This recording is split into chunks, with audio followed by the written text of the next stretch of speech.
Hey everybody, welcome to Pokemon Talk with Callus. This one is a loaded topic that interests me quite a bit anyway, and as it happens, the timing works out really well because SPL, the auction, is right around the corner.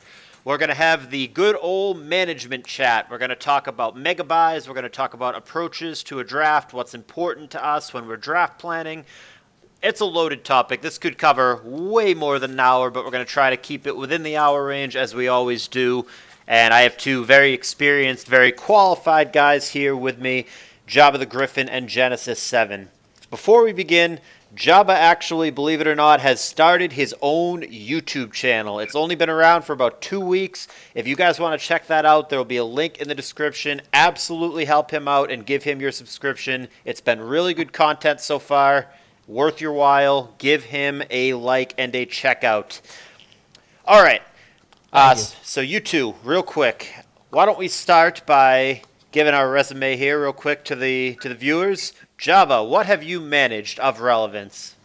So I played I think 10 seasons, maybe not the full 10 of SPL, maybe 9. I'm not sure the exact number. I managed twice. I managed 3 and 4. I managed the Team Raiders, and also outside of auction drafts, I was the manager of U.S. Metro in the World Cup for at least 6 or 7 seasons.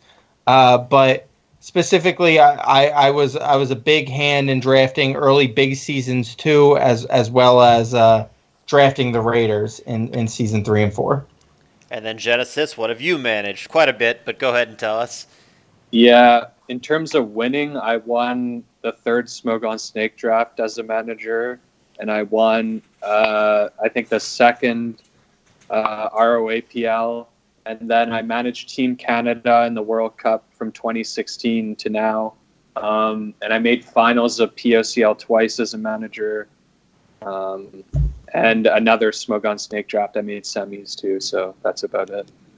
So there's a lot of experience here. Mine's by far the least experienced of these guys. I've only managed six team tours, none of which have been on Smogon because I'm not super active there. However, out of the 6 team tours that I've managed, all 6 of them our team has made the playoffs, and in 5 of the 6 of them our team has made the finals. So I've had very consistent managerial results, even though they have been, admittedly, outside of Smogon. So, with all that out of the way, we have a pretty experienced crew here. Let's get into what everybody cares about, because no one's going to care about Pokemon Online, draft strategy. I care about that. I find it fascinating. But I know that my audience doesn't. Let's talk about SPL. It's coming around the corner, and let's start with the elephant in the room. There has been a trend for years and years and years. This is just the way that this goes on Smogon, of what we're going to call, for purposes of this video, mega buys.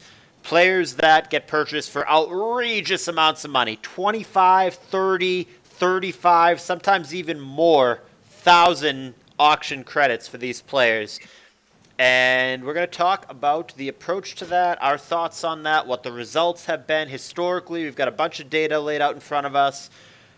So let's just define it real quick, and then we'll move it over. So for purposes of this video, a mega buy is a player that costs 25,000 or more credits, which when you're starting out with 120 and you need a minimum 12-man roster, that's a huge investment.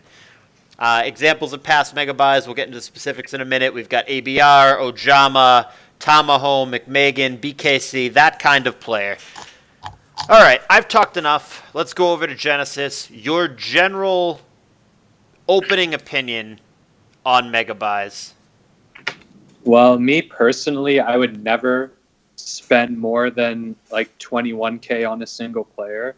I just don't think it's a good idea. I don't think any player, unless they go 9-0 and they're super helpful overall, I don't think they'll ever live up to that.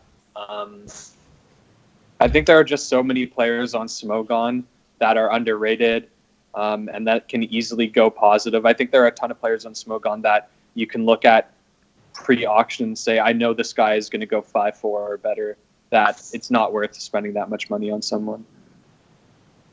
Jabba, your opening take on mega buys. You know what? I don't think they're worth it. and I'm looking specifically at the seasons I managed, and I think it's kind of funny because I think the whole mega buy thing is a more recent trend, and my most expensive purchase was back in SPL 4. I bought M Dragon for 18.5, and at that point he was the 7th most expensive player in the draft.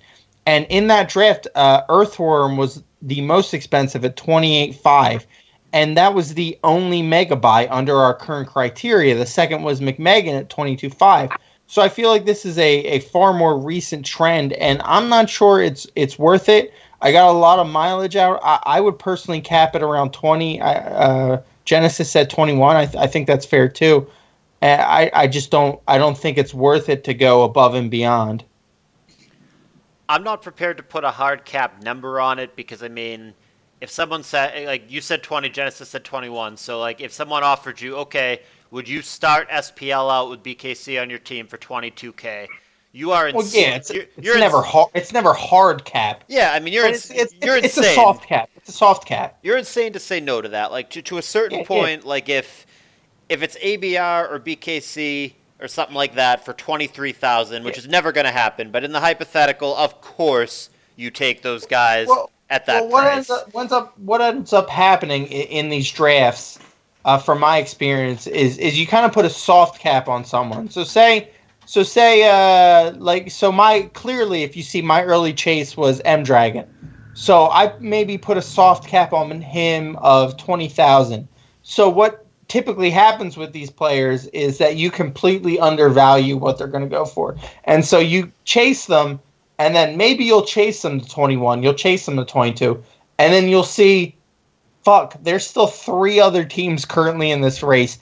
That's kind of when you dip out. That's maybe you fight one other person to 23, but when you see you have 2-3 other teams still in the race at 22,000, that's what ends up happening. You're not putting a hard cap on it, but you're just seeing that more people want him than you expected for the value that you placed on him.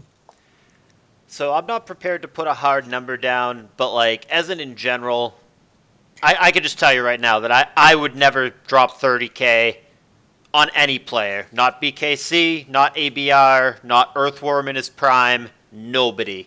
There's absolutely no player at any point in the Pokemon history where I would spend 30K on anyone. I just wouldn't. And the result of that is that someone like a BKC or an ABR is just never going to end up on my team because there's always going to be another manager that would, and that's fine. But I never would.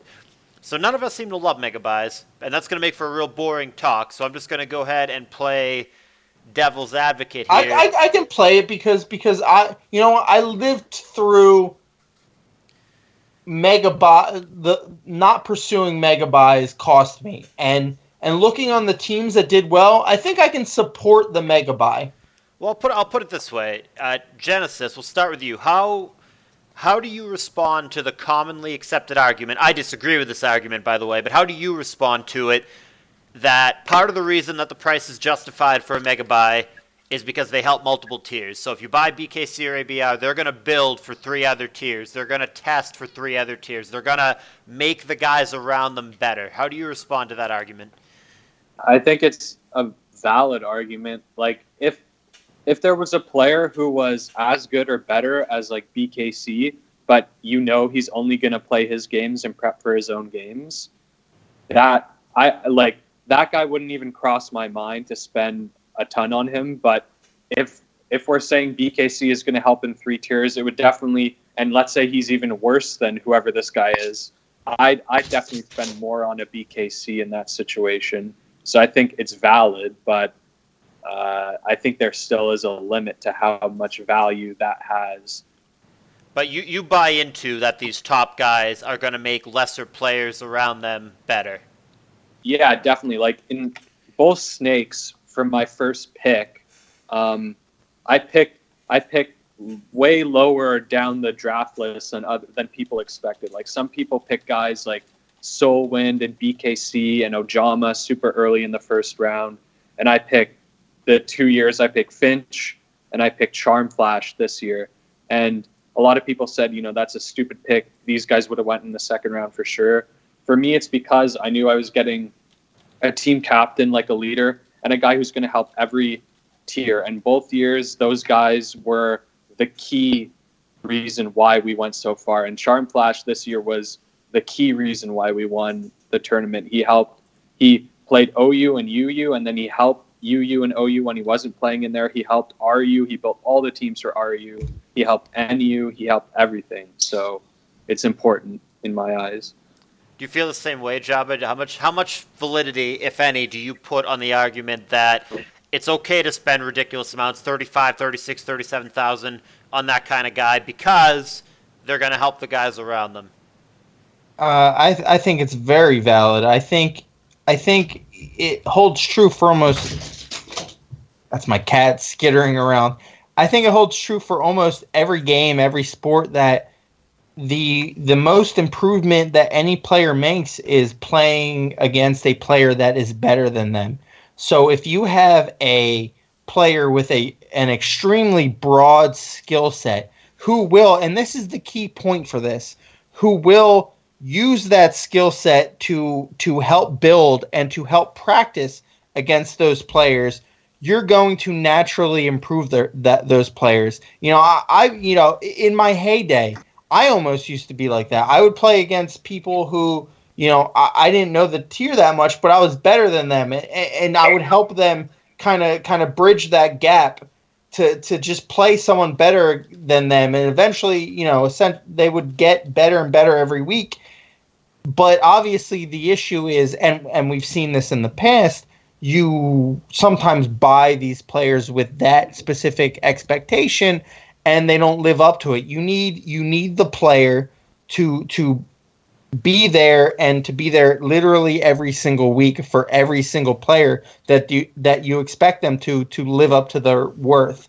And anyone who's been involved with SPL since the beginning knows that there have been a couple times where players have been bought under that expectation, and then they piss off to play League of Legends for the entire season. So it can get a little bit dangerous if that's why you're buying a specific player. All right, so clarify it for me then. So you guys both fully buy into the argument that the good player helps the lesser players, and that helps justify their cost, but you both don't want to spend more than 21, 22, whatever on a player. It kind of, to me, it's like, well, you can't have your cake and eat it too. You can't have it both ways. So I mean, yeah. So where do you guys fall? Like, here's my argument on that is that, like, we look at the past SPL, and ABR is 38K. He's the most expensive, and ABR is kind of objectively in that draft the number one player to buy. So it makes sense that he's number one. Everyone knows he works harder than almost anyone else. Everyone knows in, like, the latest 3 OU gens, he's, like, probably the best builder for all of them. He's online 24/7, So it makes sense that he's number one. But for 38K, you could buy 2 15K players, and those are, good players, like, in their own game. Let's look at specific. Yeah, let's look at names, players. like to really put in perspective. For the price of AVR, this is based on the most recent SPL. You could literally have Soulwind and Jimmy Turtwig and money left over. That is absurd. And you could get So that's why it doesn't.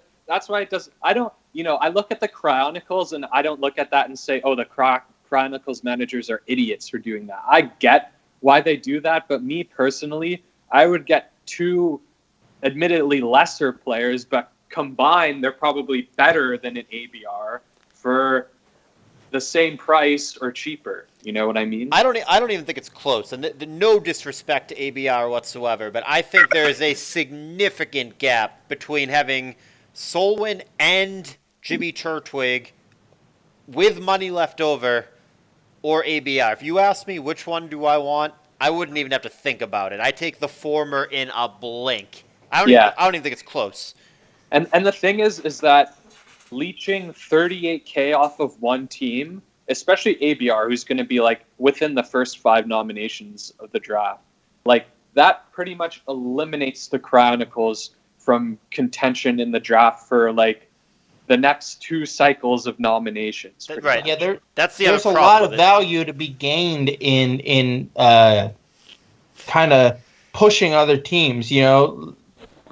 When you know they have someone they want, making sure that they overpay. I used to do that a lot, and you lose that ability to play with the draft that way. You're locked in.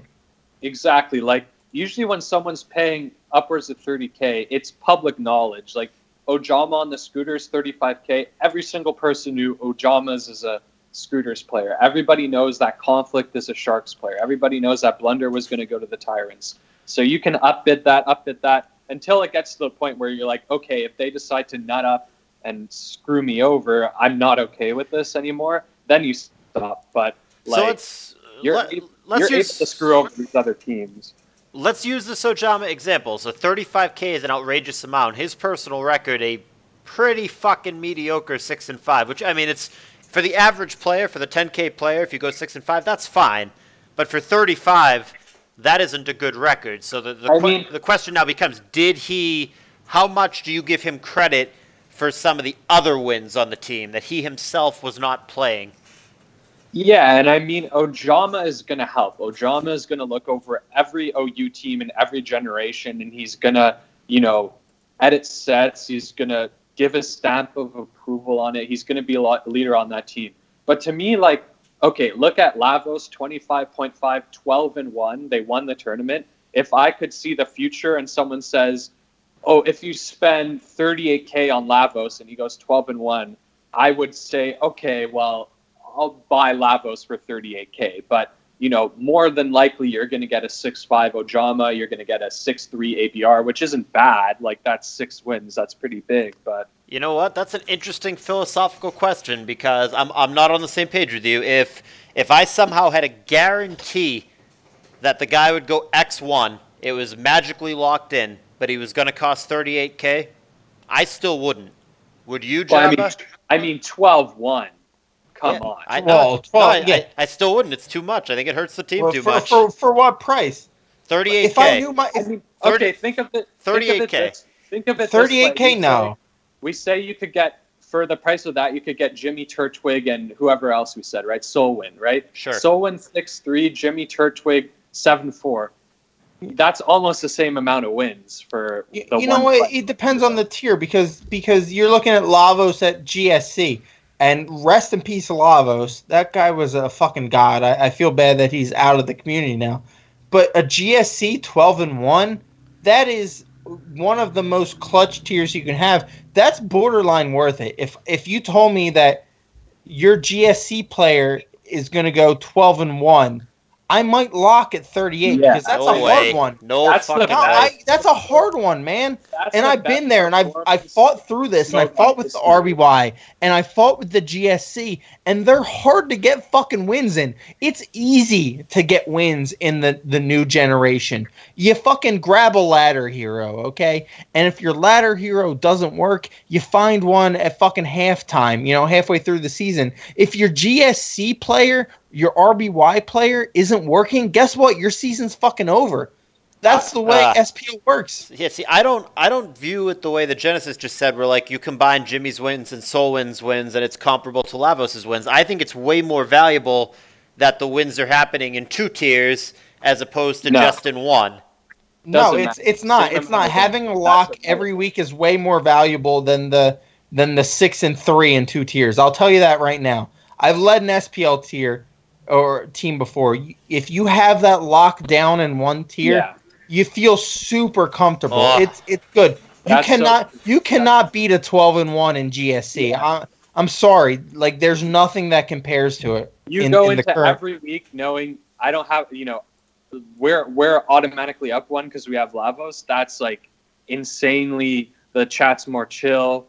Everyone's more relaxed. You're more confident going into your games. Like, that's huge. That's exactly. I agree 100%. I do not, but regardless of what we say, let's look at what the results say. Let's look at the past 3 years. So, we'll start with SPL 8. So, by our standard, there were 4 megabuys, and then McMegan and Dexa were both 24.5, just 500 below. Yeah, they're what we're honorary. We can give them that. So we can kind of mention them too. So let's say Dexa up in SPL 8. So let's look at some of these records here.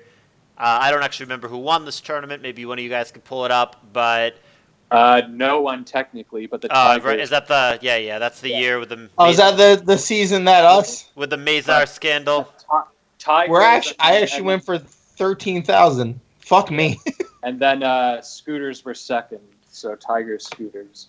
All right, so let's look at these. So Dexa was 24.5. He went 5-3. Did they make playoffs? Yeah, we made playoffs. That was my team. Okay, and then Tigers buying Roro at 7-3, kind of, sort of won the tournament. Asta with Wolfpack 5-4, which is mediocre for his record, and Asta also cannot overly help other tiers. But did Wolfpack make playoffs? No, not that year. I don't think. Scooters did. Ojama with a 7-4. Yeah. Did Classius finish dead last that year? Yeah, Classius were terrible that year. Yeah, that was like the worst season of any SPL team. Yeah. So Earthworm 5-4 ends up on the last place team, and which by the way, you should mention probably would have done better than that if he was on a playoff team, because you don't really care when you're already out by week 3. And then BKC on the Raiders, they were in the playoffs. I don't remember how far they went, but they were in there somewhere. BKC had a great fucking season too. Okay, so in SPL 8, most of these mega buys were successful. We see Dexa, Roro, Ojama, BKC. So 4 out of the 6 of them were on, and they were all on different teams. 4 out of the 6 were the playoff teams. Can we take a quick sidebar? What the fuck happened with this Krang purchase? What do you mean? Oh, that was a mid-season. Oh, okay. He got bought for mid-season at 2,500. That's pretty fucking crazy. The Falcons didn't spend any money, and they bought him and like 3 other guys at mid-season. I've never seen that before. That's absolutely insane. 2,500 at mid-season. The Falcons managers were stupid as hell. That was like, well, that's exactly what we're going to play into, which is kind of leaving yourself that much money at mid-season. Is that even worth it? We're not there yet. We're still going over. Well, yeah, that's what I'm saying. We'll get there eventually. That's a question. We're still going over 3 years of results. So SPL 8, clearly the mega buys were successful because there's only 4 playoff teams, and all 4 of them had one of these mega buys. So clearly that year, that was a successful strategy. Let's move over to SPL 9 here. So by that standard, there's 5 mega buys this year. So we've got BKC Brofist, Ojama, Siduma, and Roro. Let's see. Roro for only BKC and Siduma made the playoffs. Oh, and Solwyn. Solwyn was not a mega buy that year, but he was expensive. So BKC and Siduma were the 2. All right, so of the mega buys in SPL 9, so it's 2 out of 5 made playoffs, and interestingly, only 3 of the 5 actually had a positive record, and that's including like Siduma, who went 6-4, meh, or like Brofist 6-3 is fine, but is it good enough for 31K? Arguable. This is a really interesting case study too, because I think I was a part of the Tyrants this year. Tyrants made the playoffs this season, right? Yep. And their highest buy, they had Lavos at 25. Lavos seems to be the. You're looking at the wrong year. No, I'm at 9. He's looking at 20.5, not 25. Yeah, 20.5. It's pretty crazy that he's a constant. It's unfortunate that we're losing him to the abyss, because if you look at his records too, we're going from what was it? He was the 12-1, right? Yeah. And then 8-2 in this year that we're looking at here. It's so sad to see talent like that just dissipate into the wind because he made a smug post. I mean, it was more than that. He also got tour banned for cheating. Well, yeah. Also, he cheated. That's another thing. Who won the tournament this year? SPL 9. SPL 9, Wolfpack. Yeah, so they did. He came with the Solwyn, yeah. So this which was a borderline mega buy. So Wolfpack. I mean, this year is an anomaly. Well, they also No, I have, would say they also have here's an the ABR question. That's the one. That's what I was just going to talk about with Genesis. This year is an anomaly because they somehow ended up with ABR for 19K, which is retarded and will never That was happen. That is will, pretty will, crazy. will never happen Here's again. the question: How did the Raiders do? Because the Raiders not only did they have a mega buy, but BKC cost 6,000 more than second place. They came second. And he had an insane record. Yeah, they really should have. They should have won that tournament. This is the poster child for mega buys, almost right here, where you pay 6,000 more than the second player. He goes 10-3, and then you finish second place, but that's Pokemon. But this looks like almost an exact reason why you would do the mega buy. You get someone like BKC. Listen, just look at the tiers he has listed compared to the people down the list. He literally lists 4 tiers, which you don't hit anywhere even on my screen. He goes 10-3. His team finishes second place. That's kind of the poster child for why mega buys might be a legitimate strategy. Oh, I got a counter coming for that one, but let's. You do?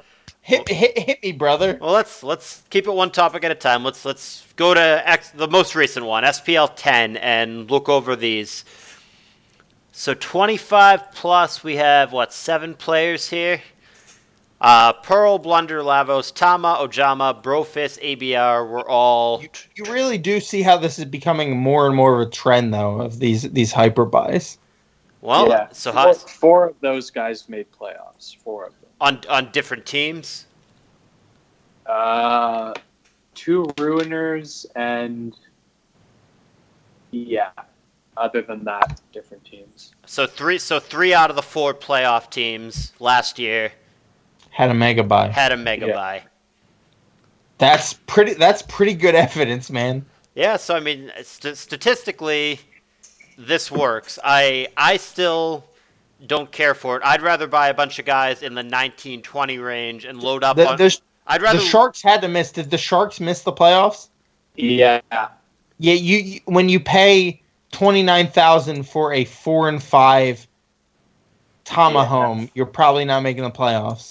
That's kind of a red herring though, because they were out before midseason, and you can see by his tiers why are you putting Tama in RBY?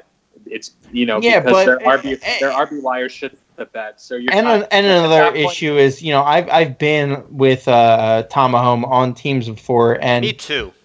If yes, we both been on that team, and we know what the issue is. He has a locked in two tier help, and that's what we were discussing earlier. If you're gonna make these mega buys, you want a broad range. Like you see, even if this isn't accurate, it might not be. You got ABR who lists himself for 4 tiers, and BKC who thinks he's good enough at 4 tiers. That's not what you're getting out of Tama. You're getting 2. You're getting 2. So, all right. So I'm gonna copy paste something into the chat for you guys, and it's a bit of text, so it's gonna take a minute. This is a conversation. It's gonna take a minute, but this is. I'll talk while you guys catch up. But basically, this is a conversation that I had with BKC personally a month or 2 ago, and I've had this very similar conversation with BKC at least half a dozen times, and he's a close friend of mine. Basically, it frustrates the fuck out of him being one of these mega buys. He hates it. It stresses him out. It makes him not want to play the tournament. He feels like he has to carry a bunch of fucking idiots the whole time. He feels a feeling of dread like, man, it doesn't even matter if I go 10-1 because we've got those 2 guys that are going to go fucking 2-7. And it's just being in that position, he absolutely hates it. And he's super discouraged, and he's bound determined, you know what, this year I'm not fucking doing it again. I don't care who buys me. I don't care how much. I'm focusing on myself. I'm doing the bare minimum for the other guys. I'm not carrying 6 fucking tiers. I'm done with this shit. I have an even better example of that. If you look at SPL 10, you look at C. Duma, who got picked for 23 and went 1-6. He literally made a post afterwards saying, I really hate getting bought for this much money and expect it to be a leader. You know, I play this tournament to have fun and make friends. I don't want that much pressure on me. I don't want to have to play with pressure, and I don't want to have to be forced to do stuff in the chat and help people out because you spent so much money on me. It's not fair, you know?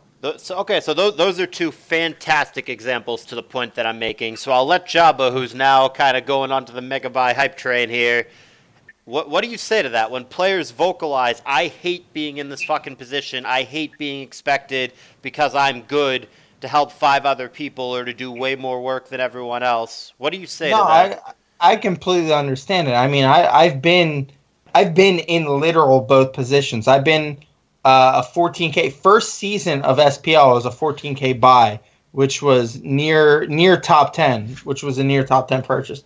I've been a 14K and I've been a 3K, and it's a completely different world. Being a 3K buy and then stepping in, everyone is excited for your existence, and being a underperforming 14K, 13K plus. And then this is just me. I've never hit mega buy, but I've experienced being a 13, 14K buy that is underperforming, and there's a disappointment there, and that gets a little bit troublesome. So I couldn't imagine being a 30 plus K buy or a 25 plus K buy that is underperforming. I can't imagine how people are looking at you then. There's so much stress wrapped into the game these days, especially in SPL, that I completely understand where they're coming from. That it puts so much pressure on them to do something that there's no reason for them to do. It's not like they signed a contract, They just got purchased to play their specific tier. So for BKC, if someone goes to BKC, you're playing DPP. But then they go, well, but we bought you for 35,000, so you're also going to help the idiot that's playing BW. That's a little much, and I can understand exactly where they're coming from. So do you put any validity on that? Like if a really good player says, yeah, I mean, I'll do my best in mine, but I really don't want to help these other guys. I mean, does that make you think twice about buying them for the price tag that they come with? Well, yeah, I wouldn't put that price tag on them, but I think they're still worth above average. They're not going to be megabyte territory, but say if BKC came out and said, "Well, I'm just going to play for me," he's still worth 20,000, because but that's never going to happen. Some manager is always dropping 30 plus. I mean, it's just there's no scenario where they don't. Then you don't buy him. I mean, and we'll see it this year because he signed up for only DPP, and in his message he mentions a certain team is probably he knows that some manager who's not in the loop is going to upbid him to heaven, and so I think we'll see that happening this year with BKC. Some manager, and he names a specific one, and I think he's probably right, is going to put him up to 30K, and he's going to be put in the same position he doesn't want to be in. I mean, let me just ask this question philosophically. I mean, Pokemon is not serious business. We're not playing for money. We're not playing. This is not an esport, even if some of us would like it to be. But if you try to treat it as like a business, or at least we're trying to treat it as like something we're trying to be competitive with, do you give a shit how your players feel, and to what extent? Okay, well, I have a good example of that because in Snake in Finals, one of my, I got him in like the 11th round, so he wasn't a high pick, but he was like 7-2 at the time.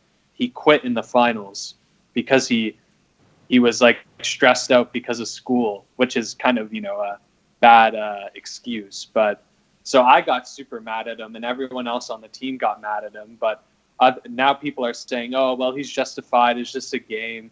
He's 7-2. He can leave if he wants. Like, what do you guys think about that? I'd be furious. I'd fucking swim across the ocean and kill him.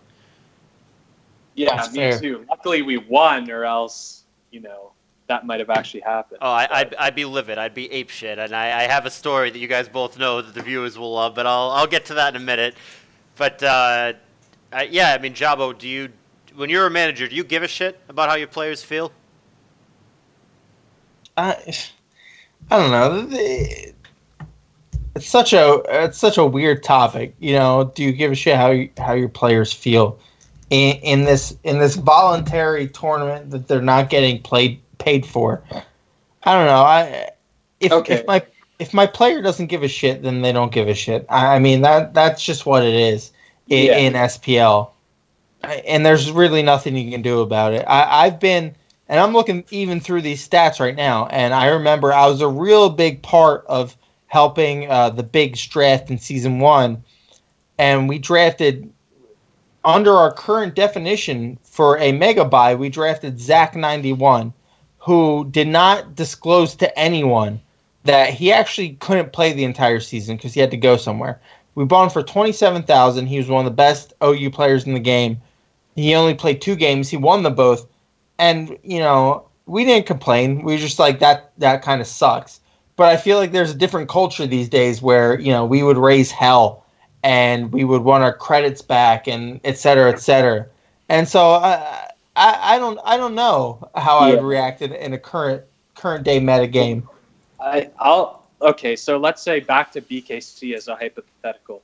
Let's say I buy BKC for $30K this season. He only signed up for DPP, and my GSC guy ends up being really bad. I need someone to play GSC, and I message BKC, and I'm like, dude, I need you to play GSC next week. And BKC kind of steps up and say, no, I only signed up for DPP. I'm not playing GSC. Like, I'd understand that. I wouldn't be mad at him. But on the other hand, if it's week 4 and BKC just tells me, oh, I can't play the rest of the season, I'm probably gonna contact the hosts and try to get some money back or get him tour banned or something like that. Like, that's 2 different scenarios to me. So I do care about how my players feel. I do think it's important, but I care for the wrong reasons. I care because I think it affects winning, and I care because I want to win. I don't give a shit about their personal feelings. I could care less if they broke up with their girlfriend or they're having a bad time in real life. I really don't give a shit. But I think that... How callous of you. I don't care. I mean, personal's personal. That was a joke. Laugh. I know. Just internet's personal's personal. I don't care about someone's personal life. I don't ask. It doesn't matter. Callous? Do you see? I do see. But I do see, Jabba. But okay. I mean, if BKC tells me, oh, my mom's really sick, it's week 4 and my mom's really sick. Yeah, some emergency situation. Then I'm gonna say, okay, no problem. Yeah, do what you need to real do. life takes precedence. But if he says, oh, I have midterms. I want to take 2 weeks off to prepare for my midterms. Oh, I would flip. No, I would flip. Screw off. Manage your time better. That's not my fault. I mean, that's why they added the whole, describe any period you might miss. No, and there's even a rule now that if something like that happens and someone ditches the team without a good reason, you can message the TDs and the hosts and outline what happened. And if they deem that it's cancering or whatever, they tour ban that player. That's a rule that got introduced last SPL. No, I mean, I think is as harsh as it is, and obviously real life is more important, but I think you should have to prove it. I think if you're saying my mother died, I mean, maybe you don't have to provide a death certificate or something, but you better do something. You better link to an obituary or something. Well, no. If someone told me that, I'm just taking them at their word. I'm not a university I'm or not. Something. Fucking, I've had players that have about 5 grandmothers die in one season. I'm all set with it. Nah, but back to what I said. I care about how my players feel because I think where they are mentally matters a lot. I've always said, and you guys might disagree, a lot of people might disagree, I think talent is the 3rd most important thing in team tours. I think the most important thing is effort / give a shit level. I think the 2nd most important thing is the team environment, and I think talent comes 3rd. So, basically, I think it doesn't matter how good a player is if they just give 0 fucks. If they're just going to show up 5 minutes before the game and play, or if they're just going to randomly not show up some weeks, or if they're not going to bother testing. And same thing. I think, I would never buy an Ojama kind of player, ever, no matter what, for any price. I wouldn't take Ojama for $10K, because I think he's miserable for the team environment. I think he's going to make the other players not want to play. I think he fucking just yells at everybody, tries to run everything. And I think players like that tank a team way more than any good player helps the team. I agree with that because this snake Ojama managed, and like he like kind of tanked that team. Well, he also drafted Shake, who is basically the same issue, and they tanked their team. Like 3 players on their team quit Pokemon, so I agree with that. But on the flip side, like I helped Zom draft last year for the Classiest, and I was on that team, and we bought Finch for 23.5, which, like I said, is more than I would pay, but it wasn't my team.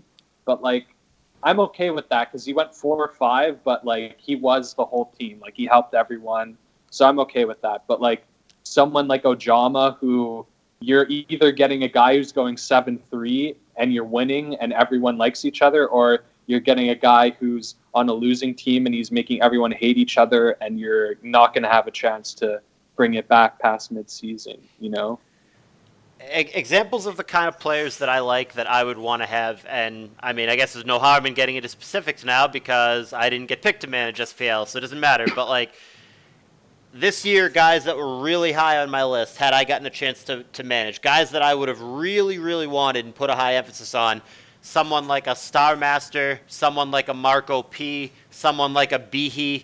Those are the kind of guys that I want. Guys that are very present in the chat, that test multiple tiers, that work their fucking nuts off and test 50 games a week and really, really want to win. Like Marco P, I think, is a fine example. I don't think Marco is a top 5 ADV player in the world. Clearly, someone like Lanier, I think, is better than Marco, but I would much rather have Marco on my SPL team. Lanier's a quiet guy who plays 1 tier only. Marco's going to be there every fucking day and help 5 tiers. I'd much rather have that guy. Well, Lanier was on my team last year, and he was one of the most active guys, but I get what you're saying. Well, does he help? And I agree. Yeah. Other than ADV, does he help? Yeah. He helped with other tiers, yeah. I didn't know he played other tiers. I learned something today. Yeah, he was a good teammate. But I get what you're saying. Like, I would take a guy like Marco, who I know is going to be active, than some old advanced legend who's probably going to go positive, but I know like probably doesn't even use Discord. Like, I want Marco over that guy. You know what I mean? Jabba, how much do you give a shit about team environment? I think it's extremely important. I think, and you know what the issue is, that it's really hard to predict how your team will gel together. But from my experience, a team that gels together ends up overperforming. Agree. Yeah, I agree with that.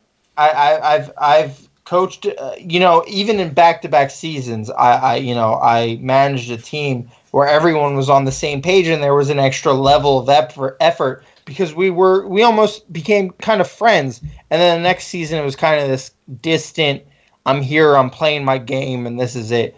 So I think it's a very important thing, but it's so extremely hard to predict that I don't think you can purposefully go out of your way to make it happen. Maybe you can grab 2 people that you know are friends, 2 or 3, and then try to make that happen. But I don't know if it'll flow through the entire team. I don't think you specifically have to draft people that are friends or that have pre-existing relationships, but I think you can draft people that you know their general personality. You know they're not going to be toxic. You know they're not negative. You know they're not whiny. They don't have to necessarily be friends with somebody else on the team. You just want someone who has a generally polite, decent, not an asshole way about them. And those people will just naturally get along, I think. They don't have to necessarily be friends beforehand, but like if you just have a group of decent, nice people, it should be fine, I think. Yeah, I agree with that. Like when I'm planning a draft, I'll go through the sign-up list and I'll mark everyone down who I think is like worth considering picking up. And then I'll say, okay, I don't want this guy because he has activity problems. I don't want this guy because he doesn't speak English. I don't want this guy because he's an asshole. And then I'll pick like a group of 3 or 4 people who I know are friends. I know who are going to carry a tier because they prepared together. And then I'm going to pick some guys that I know are active, And then for tiers like doubles and stuff, the guy I want to pick up for doubles, I'll message them and ask, if I pick you up, who would you like to be a substitute for you? Like I did that in Snake. And that way you get people you know are going to work together, and you're already building strengthening tiers and strengthening the chat before the tournament even starts. You can definitely prepare to have a good team environment before the draft. Oh, I agree wholeheartedly. I think what you just said is super important. I think messaging players before you draft them is crucially important, and I think a lot of managers don't do that. I think that teams and managers get too complacent about, okay, this guy's been doing well lately, he obviously cares, or this guy has been great for years, therefore I'm just going to buy him. Without actually talking to people, without seeing what's their mental state, how much do they give a shit about the game right now, how busy are they in real life, how much effort can they put in, are they tilty, are they burnt out? I mean, I just think it's so valuable to talk to people beforehand. Maybe they just don't fucking like you. Maybe they don't want to play with you or with one of your retains. I mean, it's a disaster to just blindly assume that someone wants to be on your team, drop 20K on them, and then find out real quick they don't want to be there. Why wouldn't you talk to them before? I think it's super important, but I know that other managers don't feel that way. I mean, what about you, Jabba? Yeah. When you've managed, have you made a point to actually communicate with the players beforehand, or are you just kind of going with your own assumptions? No, I never really reached out unless there was someone that I knew I really wanted on my team, and I think I talked to you about this before. And someone that I kind of had in my planning process who would help me plan who to pick out. So for me specifically, when I managed in SPL 3 and 4, that was Loco Poke. So I reached out to him, and we would discuss who we wanted to draft. But out of those players, I never reached out. And from my perspective, it was because it was almost a dangerous proposition to kind of hitch your ride to a player that you knew is a hot commodity, and to go to them and to say, well, I'm going to go for you, and not knowing what kind of relationship they have with the other managers, and not knowing how much they're going to go for. So I thought that was, personally, from my perspective, I thought that was a little too dangerous to go out there and reach out to those types of players. I think it's safe almost to reach out to a player that, isn't going to cap at higher than 10,000 or so, which is what I did with Loco Poke, and kind of plan out. And I think a lot of teams did this when you have a player who isn't going to go for that much of money. You can kind of lock them in and invite them into the planning process. But I think when you're looking at a top commodity, I think it gets a little bit dangerous if you're going to reach out to them and go, well, I'm really going for you. I think you're kind of misunderstanding what we're saying. I don't ever message anyone and promise anything or invite them to planning. You just message them and say, oh, like, would you like to play for me? Or you say, can I see some recent replays from you? How active are you? They're playing for you anyway. I mean, they're on your team. Are they just not going to play if you buy? But I think no. Well, I've definitely bought people who I didn't message, and then they were like, oh, well, I didn't really. I wanted to play on this team. Like, right. And then Me too. I've never run into that. So I guess I'm living in another world. I've never had a player that I bought go, I didn't really want to play for you. Yeah. I've never had that happen to me. So. Maybe not to that extreme, but like, I don't know, like, especially in like smaller tournaments, like more funsies tournaments, like POCLs or whatever, I think that a lot of the time certain players either want to play with their friends or want to play for a certain manager or whatever. Like, for example, I had Star Master on my team the most recent year that I won, which was 2 years ago. And, I mean, we did well. We won the whole tournament. We worked well together. I mean, nothing to complain about. It was a good team environment. Everything went well. But then the next year, Tony Flygon was one of the managers, and we had retains. And I asked Star, hey, dude, we won. I mean, can I retain you? Do you want to do this again? And, yeah, he told me he wants to play for Tony. He said, nothing personal. We did well last year, but Tony and I are friends. I want to be on that team. So I didn't end up retaining him. And I think stuff like that comes up a lot. Where, like, yeah, I could have just told him, fuck you, I'm retaining you. But, I mean, he's going to put in less effort for me if he doesn't overly want to be there than he would have put in for the place that he does want to play for. Yeah, I've had retaining issues, and that's the only time it's ever come up is when, I had Spies, who was a really good GSC RBY player, and I talked to him before the season. And he's like, I don't want to play for you, so let me free. But then I was able to pivot that into a really good preferable trade because I was able to trade his retaining rights for a player that didn't want to play for me in the first place into actual credits coming up, which is pretty cool. But I've never run into that from a I drafted someone perspective, and then they came to me after the draft and went, I really don't want to play for you. It doesn't.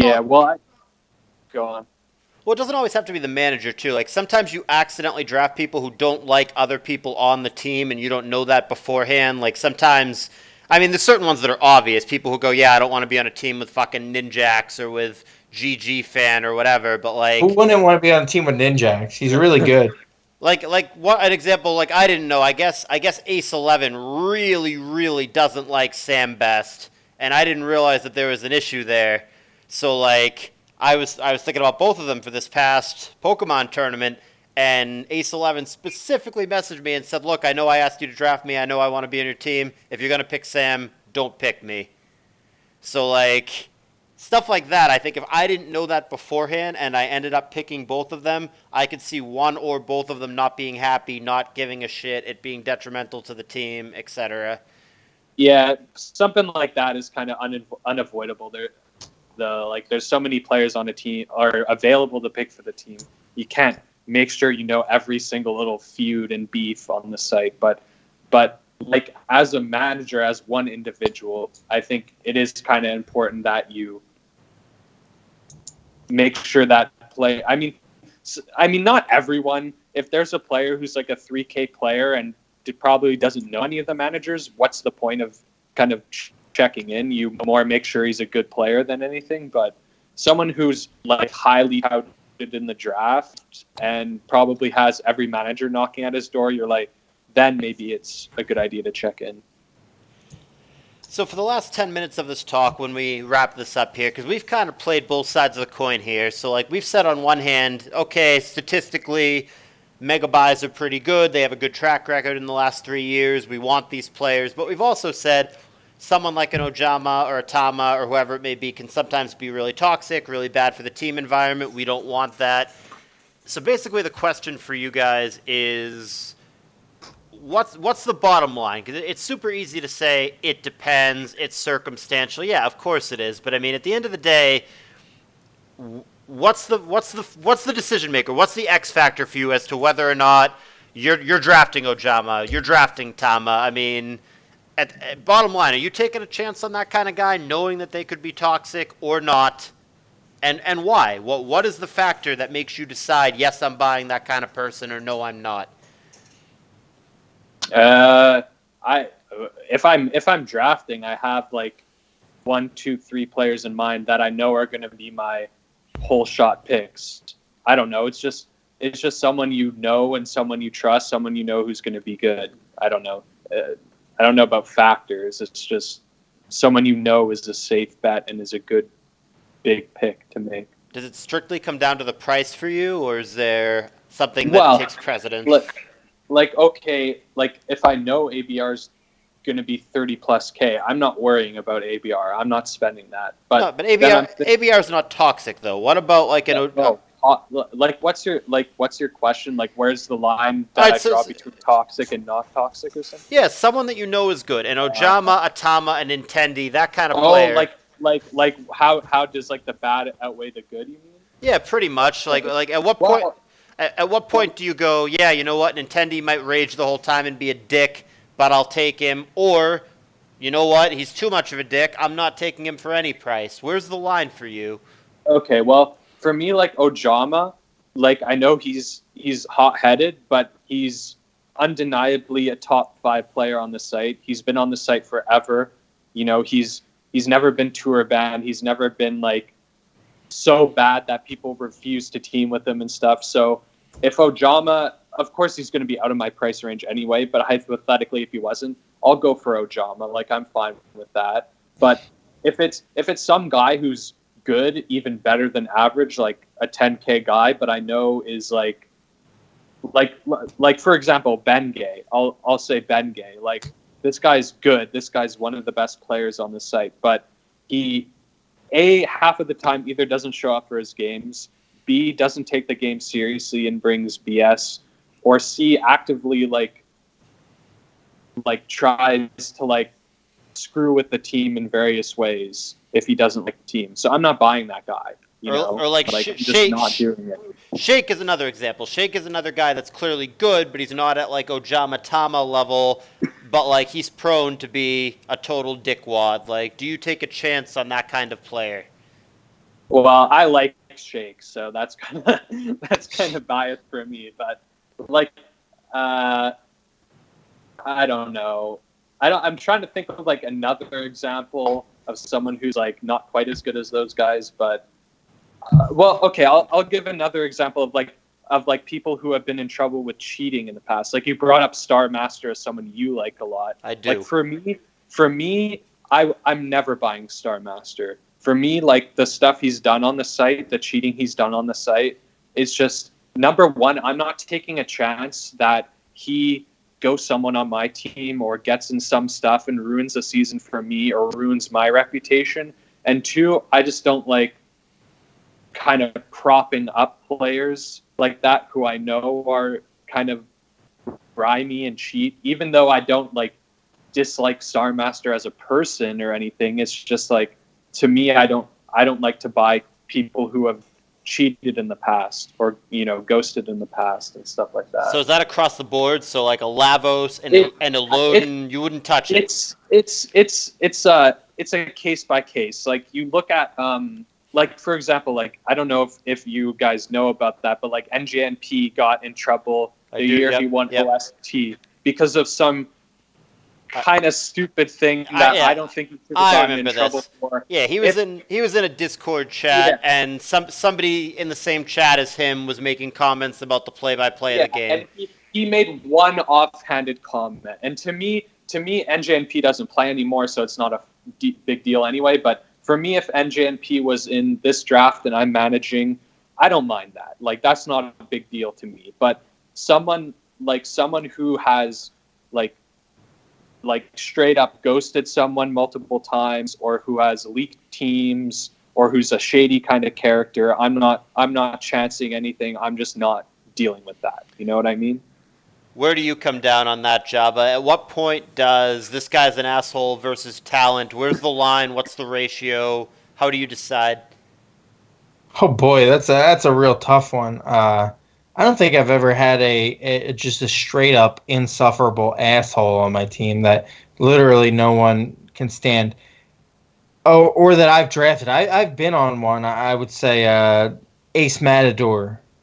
Literally nobody on the team could stand because he was the whiniest person in the world, and you know that does create a team issue because people want test battles, but when the person offering the test battles, you know, say you got a lucky crunch defense down on turn 4, and then, you know, you're like, okay, I think that team was pretty good, and they come back into the chat and they go, well, you only won because of the crunch defense down on turn 4. You're like, who the fuck cares? I'm trying to test out my team right now. I've been in that situation where that creates kind of an issue. So I think personality is a big factor, because what are we at 9 weeks? We're looking at over 2 months of these people being together on Discord every single day. So I think you can't suffer through people who are just going to create an environment where people just don't even want to test with each other because it's going to become contentious. You don't want your test battles to become contentious, and there are a lot of players that are going to force that issue. So I think you do have to take personality into consideration, but sometimes you just don't know, and it's hard to know that someone has that personality. You see the records and you've never actually interacted with them before, and that's when it can become a little bit dangerous, and that can kind of ruin a team. But you know, there's no way of knowing sometimes. At some point, does talent trump personality for you? Like would you just No.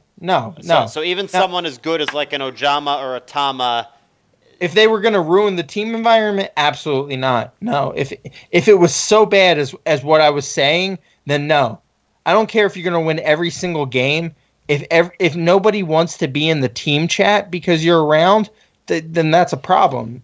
The rest of the team is going to suffer for it. And like we discussed earlier, there's 12 games. You got to, I think that's the current number that they're at. You got to win as many of those as you can. And if some people just don't want to be in your team chat because of one person, then no, there's no amount of wins that can make up for the fact that they're alienating part of the team. And Genesis, you're on the other side of that though. Like if Ojama makes it very clear, I'm gonna be myself. I'm gonna say whatever the fuck I want to say. I'm gonna get hot-headed sometimes. Deal with it. But he goes 8-1. You taking a chance on him anyway? Well, personally, I don't think Ojama is that bad of a guy. But like, I'll give an example of in World Cup we had a player who was kind of everything that Jabba just described, and eventually we had kind of like a team meeting, and people were like, I don't want to play next year if this person is on the team. So collectively, we just decided, even though this person play-wise undeniably should be on the team, and we're going to be a worse team on paper without this person, we got to kick them off the team. You know what I mean? We've seen a lot of situations like that. Team Greece had a similar issue where Asta and Fear were butting heads with their UU player, CBU, who is very good, is one of the better UU players, but Asta and Fear both said, I don't want to fucking deal with this guy, so if he's on the team, we're not playing. And I believe the plan is next time around, CBU's not going to be there because of what happened. Yeah, I mean, if it's like World Cup's a little different because you're so close knit, but if it's something like Snake and SPL where it's that year, like that's all that matters, that one season, that team's not going to be together again ever again, and it's the same sort of situation, and I've already bought that person, that would be a little tougher. Like, do I kind of sit with that person and do we kind of just like grind our teeth and stay quiet?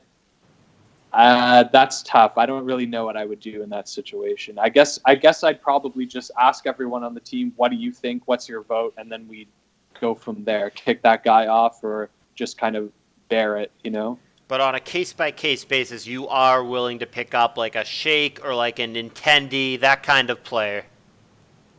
Yeah, like Nintendi, people say they don't like him because he's like posting like porn in the chat and he's like all crazy and stuff, but that guy's like the best Oras player.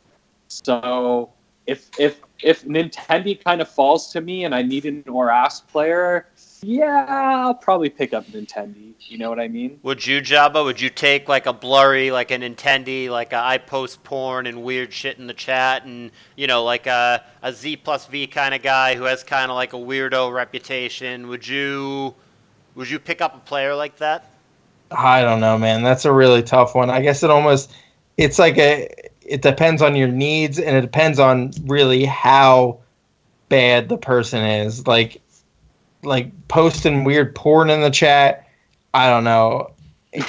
That's different than being contentious with literally everyone you interact with. So I don't know. It's difficult, and it really depends on the situation your team's in. If you need it, you know what? At the end of the day, you need it. Sometimes you grab Dennis Rodman in his wedding dress because you need a good rebounder. Yeah, I mean, there have definitely been situations in drafts where it's at the end of the draft and I'm kind of missing a slot or a sub, and I'm looking at the player list and it's like, damn, like, am I really gonna have to pick up this guy who I don't like? But I kind of say, like, if I want to give myself the best chance to win this tournament, I think I just have to shut up and live with it. It's foggy time, boys. We need that DPP. Yeah. Oh. Yeah, it's tough. I mean, we've already gone over the hour, so I suppose we'll wrap this up in a moment. This is such a loaded topic. I could go another hour on this. I mean, there's so many things that factor in. I agree that overall. Yeah, we didn't even discuss the bottom. We almost exclusively discuss the top end, but there's another hour you could mine out of this about how you draft the bottom end of your team. How you draft the 3K players, but we didn't touch upon that, which is crazy. Perhaps a topic for another day. Hey, Yeah. I'll let you guys get a quick prediction in though on record here. This is unscripted and live. We're doing this before the SPL auction. I'll start with Genesis because Jabba's going to need to think, and he's been drinking. Genesis, the best manager in this SPL is Tony. Is Tony Flygon, says Genesis. Where the fuck is the list? You don't know who's managing? You applied to be a manager. Yeah, but I knew 100% that I wasn't going to get picked. Yeah, he signed up with Laurel, dude. Yeah, no, Laurel came to me and he was like, "Do you want to manage with me?" And I said, "Bro, we're not going to get picked, right?" And he's like, "Yeah, but we might as well put our names in anyway." I was like, "If you fucking insist, man." He signs up every year. I don't know why he keeps doing it. I can't believe he fucking picked me. I was like, you don't have any chance, but on top of that, like, I make your chances worse somehow. Like, you realize that, right? He's like, no, but I want to do it with a bro. All right, Hansuki Ruhr, Tennis Ace Evan, Donut FMG, PDC Triangles, Hog Ray Scarface, Stone Cold Void, Flaming Victini, TPP, M Dragon, Analytic, Kingler, Corporal Levi, Tony Flygon, and ABR. I would have to give that to... What did Genesis say? Tony? I can see that as a good combo. I like Hog and Ray. I've been with them on the Tyrants. I think they put a lot more effort into the whole drafting process than people expect from them. I think they're really, really good at it. I can also see... You know what? This is a really bad list, and no specific insult to any of these people, but a lot of these people don't deserve to be SPL managers. So yeah, I'll say it. I don't get why CALLOUS got denied for this, to be honest. Yeah, no, he is 100% better than at least 4 sets of these. It's kind of disgusting looking at it. Why? You know what? This is another topic for another day. Yeah, no, my hands are on my face right now. Believe me, I'm taking deep breaths. But I'm 100% certain that.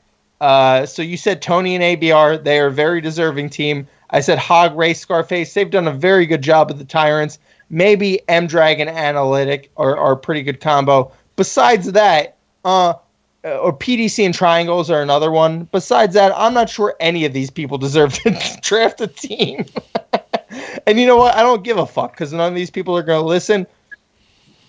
This is a bad set of managers. No, I mean for all 30. Feel free to cut this, CALLOUS. No, it's directly insulting 8 groups of people. No, for all 30 people that are going to listen to this talk. I mean, it's really not all that big of a deal. That's very true. No, nobody cares. I have a small channel. We're all just chit I can't chatting. believe he got denied. Looking at this group, like at first I thought, oh, he got denied because there must have been a good group, but no, this is disgusting.